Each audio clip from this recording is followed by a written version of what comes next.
ভুঁড়ি পরিষ্কারের ভয়ে যারা বাপের বাড়িতে যেতে চাচ্ছেন সেই সব ভাবিদেরকে বলছি বাড়াবেন না।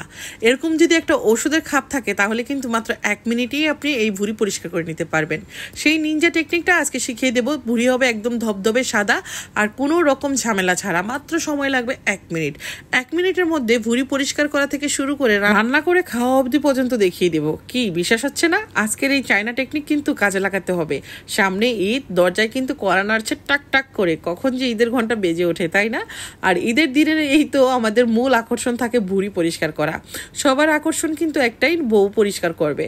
তো বউদেরকে বলবো এই নিনজা টেকনিক যদি আজকে শিখে রাখেন, একদম সবাইকে কিন্তু চমকে দিতে পারবেন 1 মিনিটেই ভুঁড়ি পরিষ্কার করে।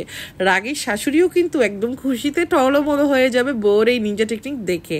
এখানে আমি যেটা করেছি সেটা হলো চুন একটু পানিতে গুলিয়ে ভুঁড়ির উপর দিয়ে দিলাম, দিয়ে এটাকে 10 মিনিটের মতো রেখে দিলাম। আর 10 মিনিটের মধ্যেই কিন্তু এটা একদম পুরোপুরি ক্লিন হওয়ার জন্য প্রস্তুত। এখন যেটা লাগবে এরকম একটা ওষুধের খাপ। আর এই ওষুধের খাপ কিন্তু অনেকের বাসায় অবহেলিতভাবে অনেক ডয়ারে পড়ে থাকে, সেটা এখন থেকে সংরক্ষণে রাখুন। আর হলো বাসা থেকে কেউ যদি বাজারে যায় তাকে দিয়ে একটু চুন আনিয়ে রাখুন, কারণ শাশুড়ি মারা কিন্তু এরকম নিনজা টেকনিক দেখলে অনেকটা অবাক হয়ে যাবে। তো তাদেরকে চমকে দেওয়ার জন্য এত কিছু কাউকে শেয়ার করার দরকার নেই, নিজের আয়ত্তে রাখুন। যার উপর ভুঁড়ি পরিষ্কারের দায়িত্ব পড়বে সে এখন থেকেই প্রিপারেশন নিতে থাকুন। কারণ হলো কি, ভুঁড়ি পরিষ্কার করা অনেকে মনে করে অনেক ঝামেলার কাজ। আপনারা হয়তো দেখে বুঝতে পারছেন 10 মিনিট পর আমি যেই কাজটা করতেছি, একটা ওষুধের খাপ দিয়ে এভাবে করে একটু যদি আপনি টাচ করেন তাহলে কিন্তু দবদবে সাদা হয়ে যাচ্ছে, তাই না? কত সহজ, তাই না? একদম কিন্তু চকচকে পরিষ্কার। সময় লেগেছে মাত্র 1 মিনিট। 1 মিনিটের মধ্যেই কিন্তু ভুঁড়ি পরিষ্কার। দেখুন 1 মিনিটের মধ্যে কতগুলো ভুঁড়ি পরিষ্কার করা হয়ে গেল। একটা বলের মধ্যে নিয়ে নিচ্ছি আর সেখানে দিয়ে দিলাম পানি। এখন খুব ভালো করে ধুয়ে নিতে হবে। এই পানি দিয়ে ধুলেই তো আর হবে না, আমি এখন বেসিনের নিচে নিয়ে খুব ভালো করে পরিষ্কার করে ধুয়ে নিয়ে আসছি আপনাদেরকে দেখানোর জন্য। দেখুন তো কতটা ধবধবে সাদা না? এইভাবে করেই কিন্তু এবার ঈদে ভুঁড়ি পরিষ্কার করতে হবে।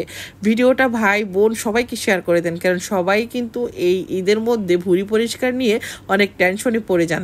তাদের টেনশন দূর করতে পারবে আজকে আমার এই ভুঁড়ি পরিষ্কারের নিনজা টেকনিক। আমি একটা বড় হাঁড়িতে গরম পানি বসিয়ে দিলাম আর তার মধ্যে দিয়ে দিলাম এখন ভুঁড়িগুলো। এগুলো কিন্তু একদম পরিষ্কার করে ধুয়ে নিয়েছি।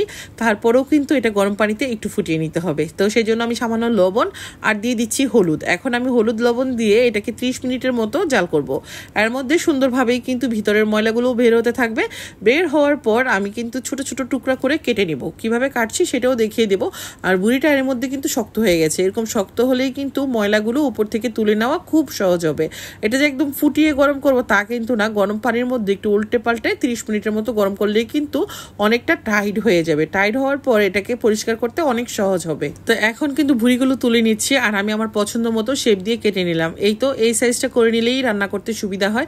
এখন আবারও আমি কষলে ভালো করে ধুয়ে নিয়েছি। এখন আপনি যে পরিমাণ রান্না করবেন ওই পরিমাণ রেখে বাকিটুকুকে এরকম জিবলক ব্যাগে করে কয়েকটা প্যাকেট করে রেখে দিতে পারেন। দেখে হয়তো বুঝতে পারছেন। আর এটা কিন্তু পুরো বছর জুড়ে আপনি খেতে পারবেন। এখন প্যানের মধ্যে দিয়ে দিচ্ছি তেল দিয়ে এলাচ, দারচিনি, লং, লবঙ্গ, পেঁয়াজ কুচি এগুলো দিয়ে ভালো করে ভেজে নিতে হবে, মানে ব্রাউন কালার করে ভেজে নিচ্ছি। আর এখন আমি এখানে দিয়ে দিচ্ছি রসুন বাটা প্রায় 3 টেবিল চামচ পরিমাণ, আদা বাটা 1 টেবিল চামচ পরিমাণ, দিয়ে দিচ্ছি স্বাদ মতো লবণ, মরিচের গুঁড়া 1.5 টেবিল চামচ পরিমাণ, আর দিয়ে দিলাম ধনিয়া গুঁড়া, হলুদের গুঁড়া, জিরা গুঁড়া। এগুলো আসলে পরিমাণটা বুঝে অ্যাড করতে হবে কতটুকু রান্না করবেন। তবে ভুঁড়িতে মশলার পরিমাণটা একটু বেশিই দিতে হয়। একটু ঝাল করে রান্না করলে ভুঁড়ি ভাজাটা খেতে বেশি ভালো লাগে। এখন হলো 10 মিনিটের মতো কষিয়ে এখানে ঝোলের পানি অ্যাড করে দিব। মানে ঝোল তো রাখবো না, সিদ্ধ করার জন্য। সিদ্ধ ভালো করে হয়ে গেলে ভুঁড়িটাকে খুব ভালো করে মানে এটাকে সিদ্ধ করে নিতে হবে। মিনিমাম 3 ঘন্টার মতো রান্না করতে হবে। রান্নাটা হয়ে গেলে যখন একদম ভাজা হয়ে যাবে তখন কিন্তু এর উপরে একটু গরম মশলার গুঁড়া, একটু জিরার গুঁড়া ছিটিয়ে নামিয়ে নিতে হবে। এটাকে আমি এখন নামিয়ে গরম গরম পরিবেশন করছি। দেখুন তো কেমন লাগছে। ভালো লাগলে ভিডিও বেশি বেশি করে শেয়ার করবেন। আর কেমন লাগছে কমেন্ট করে জানাবেন। আজকের মতো বিদায়। আল্লাহ হাফেজ। আসসালামু আলাইকুম।